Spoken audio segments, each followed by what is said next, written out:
আজকের দিনে যে মুহূর্তে দাঁড়িয়ে আমরা কথা বলছি, ঠিক গত বছর 1 বছর আগে যদি আমরা ফ্ল্যাশব্যাক একটু চলে যাই, তাহলে দেখা যাবে দেশের মানুষের ভেতরে একদিকে যেমন উৎকণ্ঠা ছিল, আরেকদিকে আমাদের একটা নতুন স্বপ্ন, সেই নতুন একটা সূর্য উদয়ের ঠিক দ্বার প্রান্তে আমরা বসেছিলাম। ইতোমধ্যে বহু সহযোদ্ধাদের আমরা রাস্তায় হারিয়েছি, যাদের স্মৃতির প্রতি আমি আজকে এই মঞ্চে এসে কয়েকটা রিফ্লেকশন দেখে নিজেও অনেক বেশি আবেগতাড়িত হয়ে গেছি। আমি যুবদলের কেন্দ্রীয় নেতৃত্বে যারা আছেন, মুন্না ভাই এবং নয়ন ভাইকে ধন্যবাদ জানাই আজকের এই প্রোগ্রামটার এত চমৎকারভাবে আয়োজন করার জন্য। যে জায়গায় মূল স্টেজে শহীদ পরিবারের সদস্যদেরকে রাখা হয়েছে এবং জাতীয় নেতৃবৃন্দ যারা আছেন সবাই নিচে বসে আছেন, এবং শহীদ পরিবারের প্রতি এই বাংলাদেশ জাতীয়তাবাদী দলের যে একটা কমিটমেন্ট, তার একটা রিফ্লেকশন এই মঞ্চ থেকেই হয়ে গেল বলে আমি মনে করি।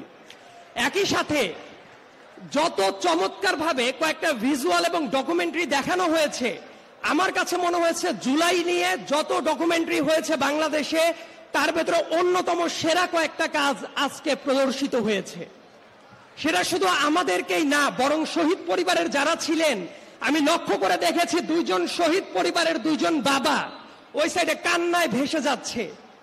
জুলাইটা আমাদের মনে কেন এত দাগ কেটে যায়, এর সম্ভবত কারণ হলো একটা, ওই বয়োবৃদ্ধ বাবারা তাদের সন্তানদেরকে যেভাবে হারিয়েছে, একই সাথে এই স্টেজের ডান পাশে এমন ছোট ছোট কিছু বাচ্চা আছে যারা হয়তো জানেও না তাদের বাবা নাই। তারা যত বড় হতে থাকবে, একটা পর্যায়ে তারা শুনবে যে তাদের বাবা এই দেশ মাতৃকার জন্য শেখ হাসিনার ফ্যাসিবাদী রেজিমের বিরুদ্ধে নিজেদের রক্ত উৎসর্গ করে দিয়েছে দেশের মুক্তির জন্য। আমাদের সামনে বড় গুরু দায়িত্ব হলো এই যে বাচ্চাগুলা তারা জানে না তাদের পরিবারের সদস্যদের হারিয়েছে, তারা যে বাবারা জানে না তাদের সন্তানেরা হারানোর পরে তাদের মনের ভেতরে কি ক্ষোভ, কি দাহ চলছে, সেই জায়গাটা প্রশমিত করার চেষ্টা করা। আমি সবসময় একটা কথা বলি, আমাদের জুলাই কখনো 1 মাসের আন্দোলন ছিল না। এটা দীর্ঘ 17 বছরের প্রত্যেকটা মানুষের তিলে তিলে গড়ে ওঠা প্রত্যেকটা ত্যাগ শিকার, প্রত্যেকটা স্ফুলিঙ্গ একসাথে দাবানলে রূপ নিয়েছিল এই জুলাই মাসে গিয়ে। যে মুহূর্তে আমরা কথা বলি, ইলিয়াস আলী থেকে শুরু করে প্রত্যেকজন ব্যক্তি যারা গুম হয়েছিলেন, মায়ের ডাকের প্রোগ্রামে অনেক বাচ্চাদের এখনো দেখি, যে বাচ্চাদের আজ থেকে 5 থেকে 7 বছর আগে আমাদের জাতীয় জাদুঘরের সামনে যে বাচ্চাগুলো দাঁড়িয়ে থাকতো, তাদের কোনো ছবি অনেক মিডিয়া তখন কাভার করতো না। সেই বাচ্চাগুলো অনেক বড় হয়ে গেছে, তাদের বাবারা এখনো ফেরত আসে নাই। অনেকেই আছেন যে পরিমাণ গুমের শিকার যে পরিবারগুলো হয়েছে, তাদের কথা অনেকেই ভুলে গেছে। খুনের শিকার যারা হয়েছে, নির্মম বেদনায় নির্যাতনে নিষ্পেষিত যারা হয়ে গেছে, তাদের কথা অনেকেই ভুলে গেছে। আমি বিএনপির অ্যাক্টিং চেয়ারম্যান জনাব তারেক রহমানের কাছে একটা অনুরোধ করতে চাই, শুধুমাত্র এই জুলাই গণ অভ্যুত্থান না, বরং 2007 সাল থেকে শুরু করে পরবর্তী সময়ে দল মত নির্বিশেষে যারা গুমের শিকার হয়েছে, যারা খুনের শিকার হয়েছে, যারা নিপীড়নের শিকার হয়েছে, তাদের প্রত্যেকের জন্য, তাদের পর যারা নিপীড়ন চালিয়েছে তাদের ন্যায় বিচার নিশ্চিত করার জন্য এই যে একটা গুরু দায়িত্ব, এই দায়িত্বটা আমার মনে হয় সার্বজনীনভাবে সামনে তদারকি করার দরকার আছে। এবং আমি আমার ব্যক্তিগত অনুভূতি দিয়ে একটা ব্যাপার উপলব্ধি করি, বিএনপি যতবারই দেশের হাল ধরার মতো ক্ষমতায় আসতে হয়েছে, তার আগে দেশটা ধ্বংসস্তূপে পরিণত হয়ে গেছে। যেমন 75 পরবর্তী সময়ের কথা যদি বলি, 72 থেকে শুরু করে 75 সাল পর্যন্ত দেশের দুর্ভিক্ষ, দেশের গণতন্ত্রহীনতা, দেশের প্রত্যেকটা জায়গায় ব্যবসা বাণিজ্য থেকে শুরু করে যে মন্দা অবস্থা ছিল, সেই বাজে একটা অবস্থা থেকে উত্তরণের রাস্তা বিএনপিরই করতে হয়েছে শহীদ প্রেসিডেন্ট জিয়াউর রহমানের হাত ধরে।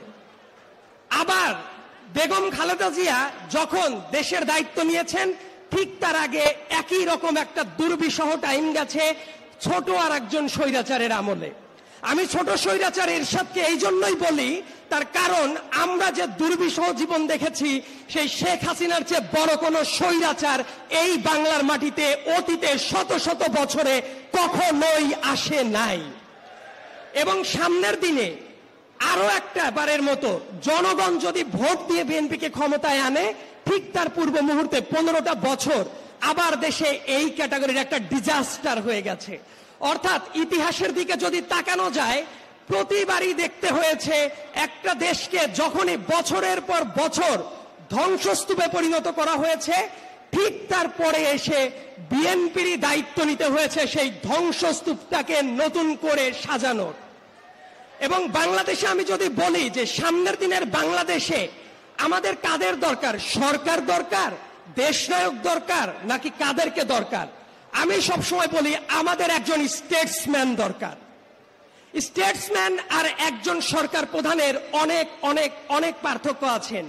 এই বাংলাদেশে স্টেটসম্যান ছিলেন শহীদ প্রেসিডেন্ট জিয়াউর রহমান, কিন্তু দুর্ভাগ্যজনকভাবে উনি দেশকে যে সার্ভিসটা দিতে পারতেন, আমাদের দুর্ভাগ্য যে মাত্র 4 বছরের ভেতরে উনার জীবন প্রদীপ নিভিয়ে দেওয়া হয়েছিল। সামনের দিনে আমাদের এই বাংলাদেশকে যদি গড়ে তুলতে হয়, অবশ্যই আমাদের আর একজন স্টেটসম্যান দরকার, যিনি শুধুমাত্র তারুণ্যকেই ধারণ করেন না, যিনি শুধুমাত্র অভিজ্ঞতাতেই ধারণ করেন না, বরং তারুণ্য এবং অভিজ্ঞতা দুইটার ভেতরে সেতু বন্ধন হিসেবে কাজ করেন, যিনি শুধু গোষ্ঠীর না বরং সামগ্রিকভাবে বাংলাদেশকে ধারণ করেন।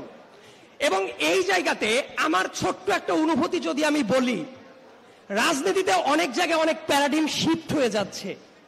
2022 সালে যখন শেখ হাসিনার আমলে অনেকে অনেক কথা বলতে পারতো না, অনেক জায়গায় অনেক বড় বড় সমাবেশ হতো। আমাদের উত্তরবঙ্গের একজন মানুষের সাথে আমার দেখা হয়েছিল 2022 সালের একটা সমাবেশের পরে। সেরা স্যান্ডেল পরে আছেন, চুল কাটে না অনেকগুলো দিন, একেবারে নোংরা একটা শার্ট পরে, এবং তার মাথায় একটা ক্যাপ ছিল, যুব দলের একটা ক্যাপ। উনি যখন চলে যাচ্ছে, উনি বাসের একটা পাশের সিটে বসা ছিল আমার। উনি 11টা বছর তার এলাকায় যেতে পারে না। তার বাবার জানাজা হয়েছে, তাকে যেতে দেওয়া হয় নাই। তবুও তার কণ্ঠে আমি একটা জোর দেখেছিলাম।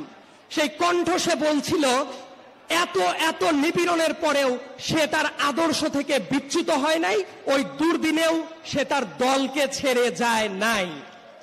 এই যে দলকে ছেড়ে যায় নাই, ওই আদর্শ একজন, দুইজন, তিনজন না, বরং আমার সামনে উপবিষ্ট যারা আছেন, আমি বিশ্বাস করি এই প্রত্যেকটা মানুষের ত্যাগ, তিতিক্ষা, রক্ত, ঘাম জড়িয়ে আছে জন্যই এই দলটা আজ অবধিও কেউ ভাঙতে পারে নাই।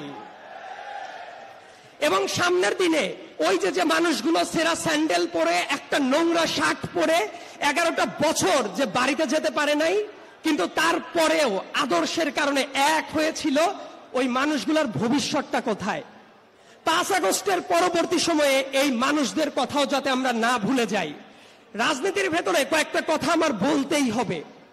যেমন টিপিক্যাল রাজনীতির পাশাপাশি পলিটিক্সেও এখন অনেক মানুষ দেখে আগ্রহী হয়ে ওঠে।